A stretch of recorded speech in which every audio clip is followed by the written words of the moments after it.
जय सिया राम दोस्तों। संकल्प क्लासेज रतनपुरा रसराय के यूट्यूब चैनल पर आप सभी का मैं स्वागत करता हूं।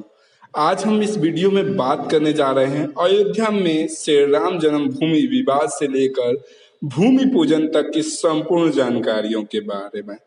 हम इस वीडियो में उन संपूर्ण जानकारियों का अध्ययन करेंगे। साथ ही आप इस वीडियो में भूमि पूजन अर्थात मंदिर निर्माण में हो रहे मंदिर की विशेषताओं का भी वर्णन किया गया है। दोस्तों, इस वीडियो की पीडीएफ फाइल को भी आप बेहद आसान तरीके से हमारे यूट्यूब चैनल संकल्प क्लासेज रतनपुरा रसराय के डिस्क्रिप्शन बॉक्स से डाउनलोड कर सकते हैं। तो आइए शुरुआत करते हैं आज के यानी कि राम जन्मभूमि के महत्वपूर्ण संक्षिप्त इतिहास की। तो शुरुआत करेंगे सन 1528 में। 1528 ईस्वी में राम जन्मभूमि विवाद पर मस्जिद बनी हुई थी। हिंदुओं के पौराणिक ग्रंथ रामायण और रामचरितमानस के अनुसार यहाँ से राम भगवान का जन्म हुआ था। 1853 में हिंदू और मुसलमानों के बीच इस भूमि को लेकर पहली बार विवाद सामने आया। यानी कि विवाद कब सबसे पहले सामने आया? तो 1953 में आया। 1959 में अंग्रेजों ने विवाद पर ध्यान देते हुए यहाँ पूजा और नमाज के लिए मुसलमानों को अंदर का हिस्सा दिया और हिंदुओं को बाहर का हिस्सा उपयोग में लेने को कहा। नेक्स्ट इसी में हम अगर आगे बढ़ते हैं तो देखते हैं कि 1949 में पुनः आप देखेंगे अंदर के हिस्से में श्री राम भगवान की मूर्ति रखी गई। 1949 में अंदर के हिस्से में श्री राम जन्म की मूर्ति रखी गई। तनाव को बढ़ता देख सरकार ने इसमें गेट में ताला लगा दिया। यानी कि 1949 में सरकार द्वारा इस गेट पर ताला लगा दिया गया। 1986 में जिला न्यायाधीश ने विवादित स्थल को हिंदुओं को पूजा करने के लिए खोलने का आदेश दे दिया। यानी कि 1986 में हिंदुओं की पूजा करने का आदेश मुख्य न्यायाधीश ने दे दिया। मुसलमान समुदाय ने इसके विरोध में बाबरी मस्जिद एक्शन कमेटी का गठन किया। याद रखेंगे, इसके विरोध में बाबरी मस्जिद एक्शन कमेटी का गठन किया। सन 1989 में विश्व हिंदू परिषद ने विवादित स्थल के सटी जमीन पर श्री राम मंदिर की मुहिम शुरू की गई।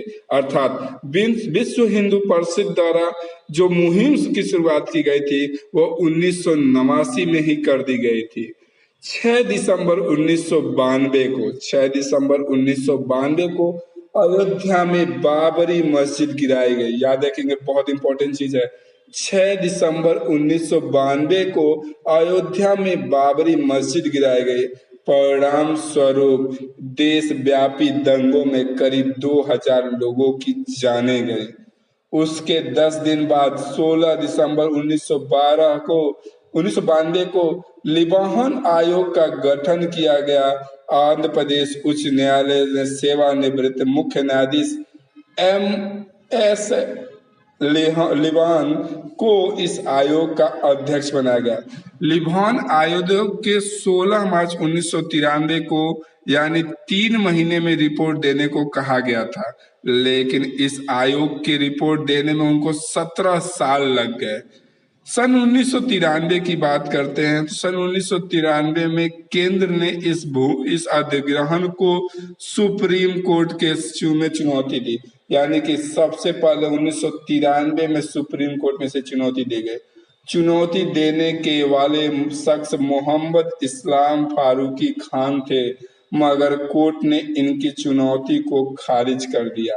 केंद्र सिर्फ इस जमीन को संग्रहण करता है। अब जब मालिकाना हक का फैसला हो जाएगा तो मालिकों को जमीन लौटा दी जाएगी। हाल ही में केंद्र सरकार की ओर से दायर याचिका इसी के अतिरिक्त भूमि को लेकर 1993 में श्री राम जन्मभूमि न्यास के केंद्र से यह भूमि मांगी, लेकिन मांग को ठुकरा दिया गया। इसके बाद व्यास ने हाई कोर्ट का दरवाजा खटखटाया, जिसमें 1997 में इसकी कोर्ट ने याचिका फिर से खारिज कर दी।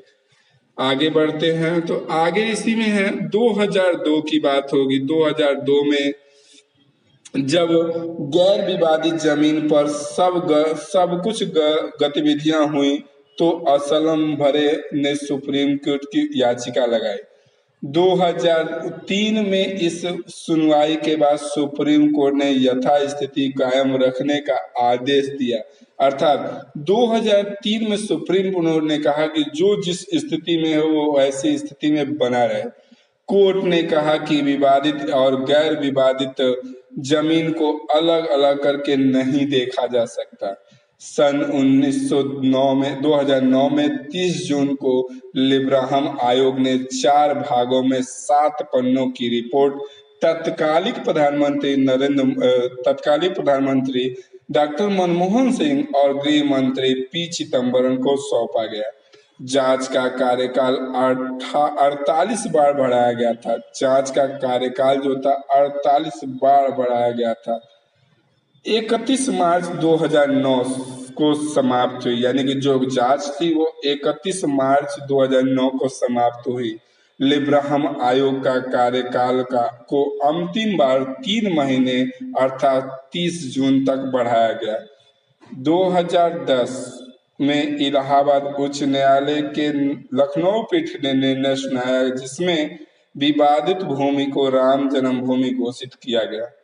उच्च न्यायालय ने 7 वर्ष बाद निर्णय लिया और 11 अगस्त 2017, इम्पोर्टेंट है याद रखेंगे, 11 अगस्त 2017 से 3 न्यायाधीशों की पीठ ने इस विवादित मामले पर सुनवाई प्रतिदिन करेगी।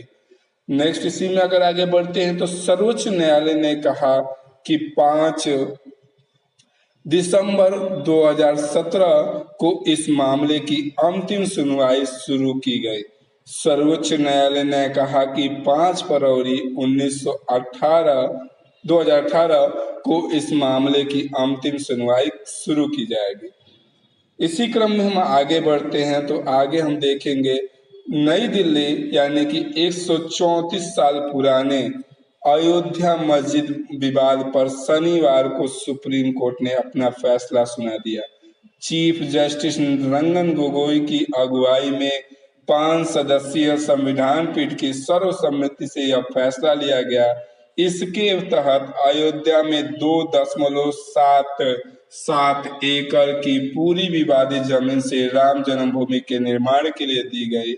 शीर्ष अदालत ने कहा कि मंदिर निर्माण के लिए 3 महीनों का ट्रस्ट बनाया जाए, इस योजना की तैयारी की जाए। चीफ जस्टिस ने मस्जिद बनाने के लिए मुस्लिम पक्ष को 5 एकड़ वैकल्पिक भूमि देने का भी फैसला लिया, जो कि विवादित जमीन से करीब दोगुनी थी। चीफ जस्टिस ने कहा कि ढाया गया ढांचा से राम जन्मभूमि का स्थान है, अतः हिंदुओं का आस्था निर्विवादित है। 6 अगस्त से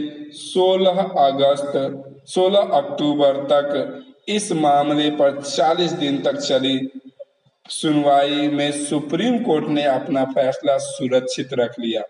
संविधान पीठ द्वारा शनिवार को 45 मिनट तक पढ़े गए 1045 पन्नों के आदेश में देश के सबसे ऐतिहासिक या इतिहास के सबसे अहम और सदी से ज्यादा पुराने विवाद का क्या हुआ, अंत हुआ। सो दोस्तों, ये हमारा संक्षिप्त इतिहास था विवाद से संबंधित। आइए देखते हैं कैसा होगा हमारा मंदिर, यानी कि ऐसा होगा राम मंदिर। आप देख सकते हैं इस फिगर में श्री राम जन्मभूमि पर बनने वाले श्री राम मंदिर का छाया प्रतिलिपि आपके सामने हमने प्रस्तुत किया है। आगे इसी क्रम में हम बढ़ते हैं श्री राम जन्मभूमि का भूमि पूजन और मंदिर की क्या विशेषता है, आइए जानते हैं। तो हम बात करेंगे अब विवाद से हटकर जब भूमि पूजन की बात आती है तो भूमि पूजन जो है हमारे देश के आदरणीय प्रधानमंत्री नरेंद्र मोदी जी द्वारा 5 अगस्त 2020 को किया गया। राम मंदिर के लिए शुभ मुहूर्त का जो समय था वो मात्र 32 सेकंड का था। यह 32 सेकंड 12:44 से प्रारंभ होकर 12:44 तक रहा, जिनके बीच में ही श्री राम मंदिर की नींव रखी गई। अब बात कर देते हैं इसमें मुख्य अतिथि के तौर पे कौन सम्मिलित हुए। तो याद रखेंगे आप, इस भूमि पूजन के विशिष्ट अतिथि श्री मोहन भागवत जी थे। उत्तर प्रदेश के राज्यपाल आनंदीबेन पटेल व उत्तर प्रदेश के मुख्यमंत्री योगी आदित्यनाथ जी मौजूद थे। श्री अयोध्या में श्री राम जन्मभूमि भूमि पूजन से पहले हनुमानगढ़ी पहुंचकर प्रधानमंत्री नरेंद्र मोदी ने बजरंगबली की क्या की, पूजा अर्चना की। आगे बढ़ते हैं। हनुमानगढ़ी के बाद मोदी 29 साल बाद रामलला का दर्शन किया और रामलला को साष्टांग प्रणाम किया। आइए बात करते हैं अब मंदिर की विशेषता की बात करेंगे। मंदिर में क्या विशेषता है, कितने समय में पूर्ण हो जाएगी। तो याद रखेंगे मंदिर जो है आपका 32 महीने यानी कि 2 वर्ष 8 महीने में पूर्ण रूप से तैयार हो जाएगी। मंदिर के 4 द्वार होंगे यानी कि दरवाजे होंगे जो चारों दिशाओं में खुलेंगे। मंदिर में कुल 3 तल होंगे और 3 तल में 5 मंडप होंगे, 5 मंडप होंगे, जिसकी ऊंचाई अर्थात मंदिर की ऊंचाई जो होगी वो 161 फीट होगी। मंदिर परिसर जो है 45 एकड़ में राम कथा कुंज बनेगा। आगे इसी में बात करते हैं। भव्य राम मंदिर में 366 स्तंभ होंगे। 366 क्या होंगे, स्तंभ यानी कि पिलर होंगे, जो दुनिया के बेहतरीन मंदिरों में से एक गिना जाएगा। राम मंदिर में खम्भों में किसी प्रकार के लोहे का प्रयोग नहीं किया जाएगा।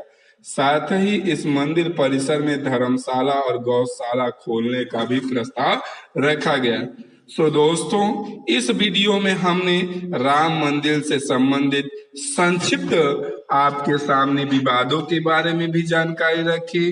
मंदिर का भूमि पूजन किनके द्वारा किया गया, मंदिर की विशेषता क्या होगी की जानकारियों को हमने इस वीडियो में साझा किया। अगर आपको दोस्तों यह वीडियो अच्छा लगा हो तो अधिक से अधिक लोगों तक यह जानकारी पहुंचाने का कार्य करें। अधिक से अधिक लोगों से सब्सक्राइब कराएं चैनल को, ताकि इससे संबंधित या अन्य विषय से संबंधित हम वीडियो को आपके लिए लाते रहें। सो दोस्तों, आपसे निवेदन है कि आप इस जानकारी को अधिक से अधिक लोगों तक साझा करने का कार्य करें। लास्ट में चलते चलते जय सिया राम, जय सिया राम।